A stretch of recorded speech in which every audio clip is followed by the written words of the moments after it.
Match শুরুর আগে নিহত পাইলট আসিম জাওয়াদকে স্মরণ করে 1 মিনিট নীরবতা। এরপর শুরুতে ব্যাটিং করতে নেমে বাংলাদেশের দুই ওপেনারের দুর্দান্ত শুরু, সৌম্য সরকার এবং তানজিদ হাসান তামিম। তারা যেভাবে শুরুটা করেছিলেন তা ছিল সত্যি অসাধারণ, কারণ এই ম্যাচে বাদ পড়েছেন লিটন কুমার দাস।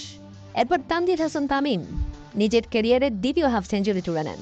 অভিষেকের পর 4 ম্যাচ খেলেছেন টি-20-তে, যার মধ্যে 2 ম্যাচেই তিনি 50 দেখা পেয়েছেন। তাই তো তরুণ এই ব্যাটার এবারে বিশ্বকাপে ভালো কিছু করবে এমনটাই প্রত্যাশা সবার। তাই তো গ্যালারিতে খুশি ছিলেন বাংলাদেশের ক্রিকেট বোর্ডের সভাপতি এবং ক্রীড়ামন্ত্রী নাজমুল হাসান পাপনও। 50-র পর অবশ্য বেশিক্ষণ ক্রিজে থাকতে পারেননি তানজিদ হাসান তামিম। ফিরে গেছেন 37 বলে 52 করেই। তার ইনিংসে ছিল 7টি চারের সাহায্যে একটি ছক্কা। তানজিদ হাসান তামিমের পর অবশ্য ফিরতে হয়েছে সৌম্য সরকারকেও। 34 বলে 41 রান করেন সৌম্য সরকার। শুরুতে ধীর গতি শুরু করেছিলেন, সেই দিকে ঝড়ো শুরু করতেই উইকেট বিলিয়ে দিতে হয়েছে সৌম্য সরকারকে। সৌম্যর পর ফিরেছেন তাওহিদ হৃদয়। এর আগের ম্যাচে দুর্দান্ত খেলা তাওহিদ হৃদয় ফিরেছেন 8 বলে 12 রান করে। এরপরই ভক্ত সমর্থকদের হতাশ করেছেন সাকিব আল হাসান। বোল্ড হয়েছেন রীতিমতো, 3 বলে করেছেন কেবল 1 রান।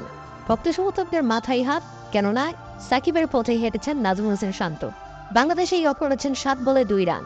তিনি হয়েছেন বোল্ড, আবার একই ওভারে। তাতে বুঝেই যাচ্ছে নাজমুল হোসেন শান্ত অধিনায়ক কোটায় খেলছেন। ব্যর্থ ছিলেন জাকের আলীও। 7 বলে 6 রান করেন এই ব্যাটার। এরপর যথারীতি বাংলাদেশ হারায় 7 উইকেট। 130-এর মধ্যেই তাসকিন আহমেদ ফিরে যান। শুরুতে মনে হচ্ছিল বাংলাদেশ 200 করে ফেলবে এদিন, কিন্তু শেষ পর্যন্ত তা হয়নি। কারণ বাংলাদেশ এমন একটা ক্রিকেট দল যেখানে যেদিন ওপেনাররা ভালো করবে সেদিন মিডল অর্ডাররা ভালো করতে পারে না। আবার যেদিন ওপেনাররা খারাপ করবে সেদিন লোয়ার অর্ডার কিংবা মিডল অর্ডারদের ম্যাচ টেনে নিয়ে যেতে হয়। তাই আপনি কখনোই 200 রান নিয়ে চিন্তা করতে পারেন না, যেখানে বিশ্বকাপের মতো বড় মঞ্চে 200 রান ছাড়া এখনকার টি-20 যুগে আপনি ফাইটই করতে পারবেন না। তবে যাই হোক, বাংলাদেশ এখনো আগের ধাঁচেই চলছে। জিম্বাবুয়ের বিপক্ষেও 200 করার স্বপ্ন পূরণ হচ্ছে না। তাই তো ভালোভাবেই হতাশ ভক্ত সমর্থকরা। সবচেয়ে মজার ব্যাপার হলো 100-তেও বাংলাদেশ উইকেট শূন্য ছিল এবং এরপর 143-এই অল আউট।